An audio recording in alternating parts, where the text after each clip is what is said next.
Thank you sir, thank you so much అండి. ఇప్పుడు our most blockbuster director our Raja Saab Maruthi గారిని మాట్లాడవలసిందిగా request చేస్తూ ఉన్నాం.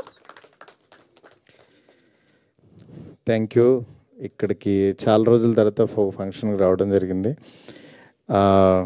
ఫస్ట్ ఆఫ్ ఆల్ చిన్న సినిమా సక్సెస్ని నిజంగా చాలా మనస్ఫూర్తిగా ఎంజాయ్ చేస్తున్నాను.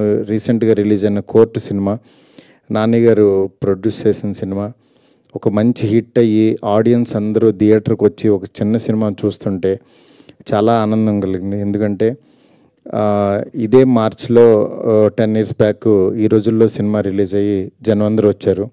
కానీ మంచి కంటెంట్ ఇస్తే ఎప్పుడు కూడా ఆడియన్స్ ముందుంటారని ప్రూవ్ చేశారు. నిజంగా మన తెలుగు ఆడియన్స్ని యాక్చువల్గా థియేటర్స్కి రావట్లేదు, ఓటీటీలు ఇన్ని వచ్చినా సరే థియేటర్కి వచ్చి ఇంతమంది చూస్తున్నారంటే బికాజ్ కంటెంట్లో ఉన్న దమ్ము. కోర్ట్ సినిమా హిట్ అయినందుకు నిజంగా వాళ్ళ టీం అందరికీ కూడా ఇక్కడ ఈ సభ పర్వంగా నేను కంగ్రాట్స్ చెప్తున్నాను. అలాగే ఈ సినిమా మా తమ్ముడు సప్తగిరి అంటే తనకి ఏంటంటే అన్ని హీరోగా చేస్తుంటాడు, కమెడియన్గా చేస్తుంటాడు. బట్ ఎక్కడైనా ఒక కథ మంచి కథ దొరికితే ఈ సినిమా బాగుందని బిగినింగ్ నుంచి చెప్తా వచ్చాడు.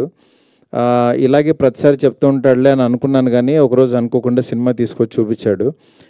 సినిమా చూసిన తర్వాత నిజంగా ఫస్ట్ హాఫ్ అవ్వగానే బాగుంది తమ్ముడు అన్నాను. నాకు సినిమా చూపిస్తున్నప్పుడు బయట పూజలు చేసేస్తూ ఉంటాడు, మంత్రాలు చదివేస్తుంటాడు, ఈ సినిమా బాగుండాలని చెప్పాలని టెన్షన్ పడుతుంటాడు. బట్ ఫస్ట్ హాఫ్ చూసిన తర్వాత బాగుంది తమ్ముడు అన్న. సెకండ్ హాఫ్ చూసిన తర్వాత ఇంకా నాకు బాగా నచ్చింది. ఎందుకనంటే ఒక పల్లెటూరు వాతావరణంలో తీసుకున్న